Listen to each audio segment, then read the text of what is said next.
మన భారతదేశంలో తమిళనాడు ప్రాంతాన్ని కొంతకాలం ముఖ్యమంత్రిగా పరిపాలించిన ఒక లేడీ సింహం గురించి చెప్పాలి. ఆ లేడీ సింహం ఎవరు అంటే జయలలిత గారు. అలాగా ఆమె ప్రస్థానం మొదలయ్యి చివరికి 2016లో చనిపోయారు. ఆమెని చాలా మంది కూడా లేడీ టైగర్ అంటారు. ఆమె చెప్పిందే శాసనం. ఆమె చెప్పిన మాట ఎవరైనా వినాలి. ఆమె శత్రువు, కానీ అందరికి అమ్మలాంటిది. ఆమె ప్రేమ వైఫల్యాలు ఆమెను బండరాయిగా మారిస్తే, జనాల నమ్మక ద్రోహాలు ఆమెను ఎదుటి వ్యక్తిని నమ్మే పరిస్థితులు కూడా లేకుండా కఠిన నిర్ణయాలు తీసుకునే స్థాయికి తీసుకొచ్చారు. 1991లో తొలిసారి అన్నాడీఎంకే పార్టీ తరఫున ముఖ్యమంత్రిగా ప్రమాణ స్వీకారం చేశారు. తర్వాత 96లో డిఎంకే పార్టీ వాళ్ళు వచ్చిన తర్వాత ఆమె మీద కేసు అనేది మొట్టమొదటిసారి నమోదు చేశారు. మళ్ళీ 2002లో తిరిగి ముఖ్యమంత్రిగా ప్రమాణ స్వీకారం చేశారు. ఇప్పుడు ఆమె గురించి మాట్లాడుకోవాల్సింది ఏంటి అంటే 2014లో ఆమె మీద కేసు ఫైల్ అయిన తర్వాత 2016లో ఆమె చనిపోయారు. లేడీ టైగర్ చనిపోయారు. ఏసీబీ వాళ్ళు బెంగళూరు కోర్టులో కేసు ఫైల్ చేశారు 2014లో. తర్వాత ఆమెకి 4 ఏళ్ల శిక్ష వేశారు. 100 కోట్ల జరిమానా కూడా వేశారు. ఆస్తులను సంపాదించారని చెప్పేసి ఆమె మీద కేసు అనేది ఫైల్ చేశారు. ఆ కేసు వల్ల తనకి 4 ఏళ్ల జైలు శిక్ష, 100 కోట్ల జరిమానా వేశారు. ఆమెతో పాటు శశికళ, సుధాకరన్, ఇలవర్సి అనే వీళ్ళకు కూడా 4 ఏళ్ల జైలు శిక్ష అనేది వేశారు. ఆ తర్వాత 6 సంవత్సరాల వరకు ఎలక్షన్స్కి అర్హత లేదని చెప్పి కోర్టు ఆర్డర్స్ పాస్ చేశారనమాట.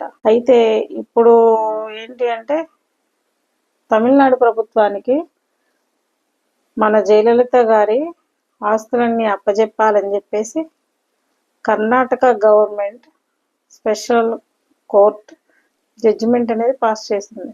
ఆమె ఆస్తులు వచ్చేసరికి 4,000 కోట్ల పైనే ఉన్నాయంట. అంటే 1,562 ఎకరాలు స్థలాలకి సంబంధించి డాక్యుమెంట్స్, 27 కిలోల బంగారపు వజ్రాభరణాలు, 10,000కు పైగా పట్టు చీరలు, ప్లస్ 750 జతల చెప్పులు, ఇంకా విలువైన గడియారాలు, అంటే చేతి గడియారాలు కానీ ఇంకా విలువైన వస్తువులు అందులో చాలా ఉన్నాయంట. ఇవి మొత్తం కలుపుకుంటే 4,000 కోట్ల పైనే ఉందంట అంచనా. సో ఇప్పుడు కర్ణాటక స్పెషల్ కోర్టు ఫిబ్రవరి 14th, 15thలోగా ఈమె ఆస్తులన్నీ ఆల్రెడీ 2014లో సిబిఐ ఆధ్వర్యంలో కర్ణాటక గవర్నమెంట్ హ్యాండ్ ఓవర్ చేసుకుంది. ఇప్పుడు అవన్నీ కూడా తమిళనాడు గవర్నమెంట్కి హ్యాండ్ ఓవర్ చేయాలని చెప్పేసి కర్ణాటక స్పెషల్ కోర్ట్ అనేది జడ్జిమెంట్ అనేది ఇవ్వడం జరిగింది. ఈ నెల ఫిబ్రవరి 14, 15 తేదీల్లో స్వాధీనం చేసుకోవాల్సిందిగా Karnataka special court Tamil Nadu ACP అధికారులు 6 పెట్టెలతో బెంగళూరు రావాలని, గోల్డ్ అప్రైజర్స్ను కూడా తీసుకొచ్చుకోవాలని, ఇవన్నీ ఇక్కడే అంచనాలు వేసుకొని జాగ్రత్తగా సరిచూసుకొని తీసుకొని వెళ్ళాలని చెప్పేసి ఆర్డర్స్ అనేది పాస్ చేశారు. ఆమె అన్నపిల్లలైన దీపా వాళ్ళు కూడా మా ఆస్తులు అనేది, అంటే కేసు అనేది కొట్టివేశారు కదా, జయలలిత గారు చనిపోయారు కాబట్టి కేసు అనేది కొట్టివేశారు కాబట్టి ఆస్తులపై జప్తు అనేది చేయొద్దని చెప్పేసి వాళ్ళు అర్జీలు పెట్టుకున్నారు.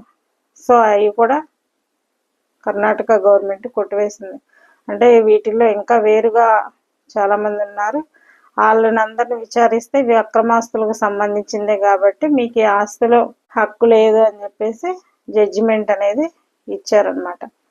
జయలలిత గారికి బాగా క్లోజ్ ఫ్రెండ్ అయిన శశికళ గారు తను ఎంత నమ్మక ద్రోహం చేశారు అంటే అది చెప్పుకోలేంది. జయలలిత గారు అంటే ఒక సింహంలాగా బతికిన ఒక లేడీని ఆమెకు ఆమె శత్రువు అయ్యే విధంగా చేశారు.